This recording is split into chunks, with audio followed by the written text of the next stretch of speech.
Hello everyone, welcome back to Chanakya IAS academy Patna. आज हम बात करेंगे ग्लेशियर लेक आउटब्रस्ट फ्लड जो कि सिक्किम में हुआ है।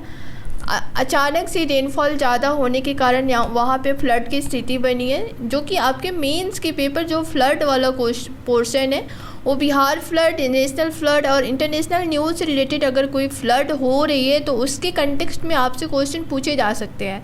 लाइक आपसे ये भी पूछ सकता है कि ग्लेशियर फ्लड आउटब्रस्ट क्यों होता है, ये भी पूछ सकते हैं कि उसके फैक्टर क्या है, या फिर पार्टिकुलर वो आपसे ये भी पूछ सकता है कि सिक्किम में जो साउथ लोनक ग्लेशियर लेक फ्लड आउटब्रस्ट जो हुआ था उसके क्या मेजर रीजन हो सकते हैं।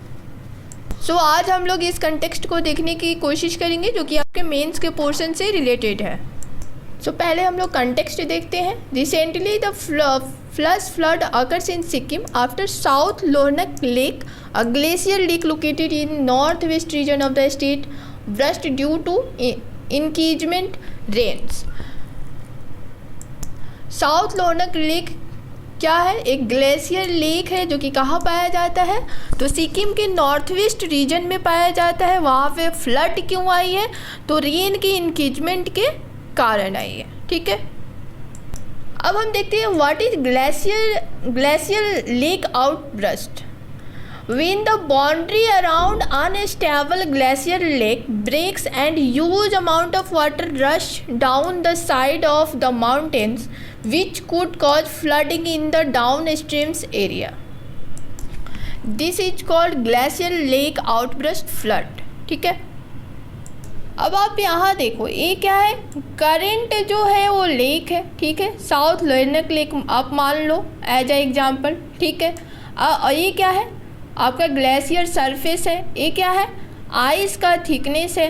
क्या होता है कि अचानक से आपका अगर ये जो एरिया है आइस वाला जो थिकनेस है,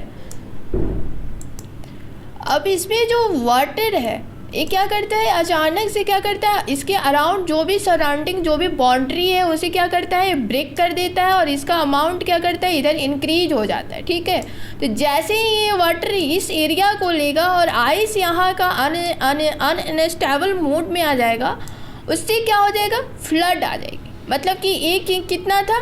इतना था। इसका बाउंड्री क्या था? आइस वाला जो पार्ट था वो कहाँ तक था? यहाँ तक था। लेकिन वाटर एरिया ज़्यादा होने के कारण ये क्या हुआ? और यहाँ पे आप देख सकते हो कि वाटर की डेप्थ कितनी है? इतना है। और यहाँ पे क्या हो जाता है? ये कम हो जाता है, बट इसकी विड्थ कितनी हो जाती है? वो ज़्यादा हो जाती है। और यहाँ पे जो आइस की जो आइस बेड जो आइस की थिकनेस थी इतनी मोटी थी, और यहाँ पे क्या हो जाता है? काफ़ी कम हो जाता है। ठीक है, तो ये जो वाटर का जो एरिया है वो क्या होता है? एक्सपैंड कर जाता है, जिसके कारण क्या हो जाता है? इस इलाके में क्या हो जाता है? फ्लड आने की चांसेस होने लगती है।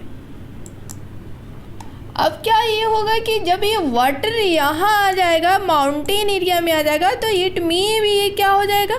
डाउन आने लगेगा। डाउन आने के कारण क्या होगा? ये माउंटेन से नीचे आएगा। जब पानी ये अपना रास्ता बना लेगा तो उससे क्या होगा कि फ्लड का आने की संभावना होती है कि फ्लड आएगी उस लोकेलिटी में। अब हम देखते हैं कि कौन कौन से फैक्टर होते हैं जिसके कारण ग्लेशियर लेक आउटब्रस्ट फ्लड आते हैं। तो can be triggered by several reasons, बहुत सारे रीजन्स हो सकते हैं, इंक्लूडिंग अर्थक्विक्स भी आने से हो सकता है। लाइक मान लो अर्थक्विक आते हैं तो ये क्या होता है कि पानी में कंपन आएगा। ये क्या करेगा? वाटर को इन्फ्लुएंस करेगा। वाटर इन्फ्लुएंस होगा तो इधर क्या होगा? ये जो मास मूवमेंट है आइस का वो मास मूवमेंट होगा, और उससे क्या होगा? जो पानी है वो क्या करेगा? वो अपना प्लेस लेगा और ये अपना वे बनाएगा। यानी कि ग्लेशियर से क्या होगा?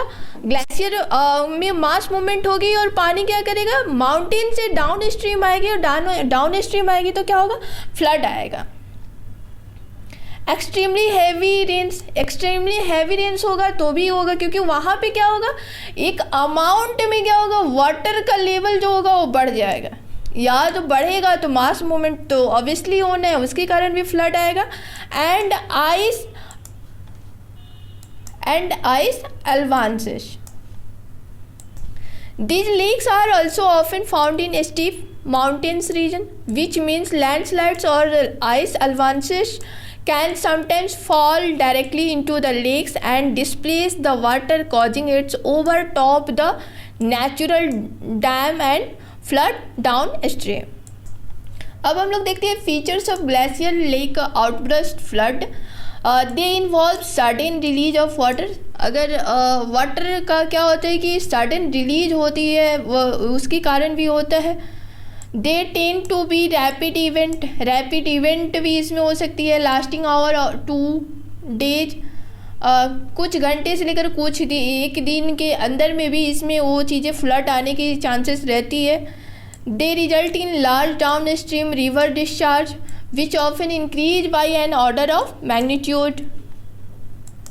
Y glacier lakes are now more susceptible to melting in Sikkim. With the rising global temperature, जैसे जैसे ग्लोबल टेम्परेचर बढ़ेगा वहाँ पे भी चेंजेस देखने को मिल सकती है, क्योंकि जो ग्लेशियर है, ग्लेशियर क्या होगा, मेल्ट होना शुरू होगा। मेल्ट होगा इट मीन्स कि मास मूवमेंट बढ़ेगी। मास मूवमेंट बढ़ेगी तो क्या होगा, ऑटोमेटिक जो आइस के जगह पे क्या लेगा, पानी, वाटर अपना जगह लेगा। वाटर जगह लेगा तो क्या होगा, डाउन स्ट्रीम होगी माउंटेन से डाउन स्ट्रीम होगी तो क्या होगा, फ्लड का रूप ले लेगा। ठीक है। Glacier in Sikkim Himalaya have been melting rapidly. Temperature increment से क्या होगा, यहाँ यही बात की जा रही है कि जो आइस है, ग्लेशियर है, वो क्या होगा, मेल्ट होगा, giving rise to mini glacier lake. और वो क्या करेगा, बहुत सारे ग्लेशियर लेक में कन्वर्ट होने लगेगा and expanding the already existing ones in the region. There are currently more than 300 glacier lake in Sikkim Himalaya. अब आप देख सकते हो कि कितने हैं सिक्किम हिमालय में ग्लेशियर लेक, तो 300 है। According to the Sikkim state digestive management authority के अकॉर्डिंग कितने 300 ग्लेशियर लेक है जो कि सिक्किम हिमालय में है। Out of this 10 have been identified as vulnerable to outburst flood, जिसमें से 10 ऐसे लेक को आइडेंटिफाई किया गया है जो कि फ्लड को आउटबर्स्ट कर सकता है, जो कि आउटबर्स्ट फ्लड्स के रूप में है, और साथ ही साथ वो क्या है, वनरेबल है। अब हम देख लेते हैं way to reduce its impact. The NDMA release guidelines on how to deal with digestive cause by glacier lake outburst floods. According to the guidelines, risk reduction begins with the identification and mapping of glacier lake. इसमें क्या होता है कि देखो, GIS का use कर सकते हो, रिमोट सेंसिंग का यूज कर सकते हो कि कितना ग्लेशियर लेक में कन्वर्ट हो रहे हैं। ग्लेशियर माउंटेन ग्लेशियर जो है टेम्परेचर के कारण लेक में कितना कन्वर्ट हो रहे हैं, साथ ही साथ वहाँ पे क्या मेजर चेंजेज हो रहे हैं। Taking structural measures to avoid their breach and establishing robust mechanism to save life and property in the event of a breach. Using systematic aperture radar imagery to automatically detect changes in water body.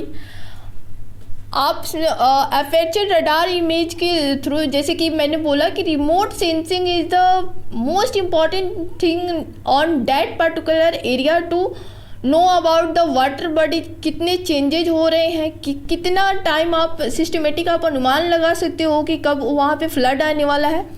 Including new lake formation, कितने सारे नए lake form हो सकते हैं during the monsoon months.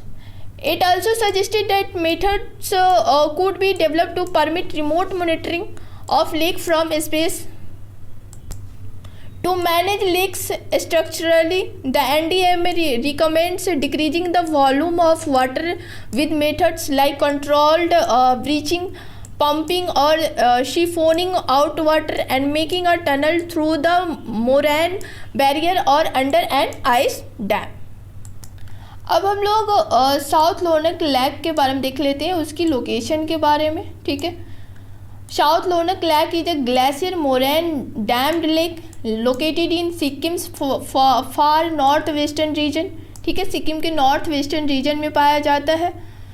उसके बाद the lake is located at 5200 metre above sea level, और feet में देखोगे तो कितना है, 17,100 फीट है। It form due to melting of Lhonak glacier. इसका फॉर्मेशन कैसे हुआ है, तो लोनक ग्लेशियर के मेल्टिंग के कारण हुआ है। It is one of the fastest expanding lake in Sikkim Himalaya. Sikkim Himalaya का ये क्या है, फास्टेस्ट एक्सपैंडिंग लेक्स है, and one of the 14 potentially dangerous lakes susceptible to glacier lake outburst flood. So आज के सेशन में हम लोगों ने ये देखा है कि ग्लेशियर लेक आउटबर्स्ट फ्लड कैसे आते हैं, उसके क्या मेजर्स हो सकते हैं, आप क्या फैक्टर्स हो सकते हैं। सो ऐसे टॉपिक आप हमेशा देखते रहेंगे, आपके लिए चाणक्य आईएएस एकेडमी के थ्रू हर रोज़ किसी न किसी टॉपिक पे लाई जाती है जो कि आपके एग्ज़ाम के लिए हेल्पफुल होंगे। So that's all for today, thank you.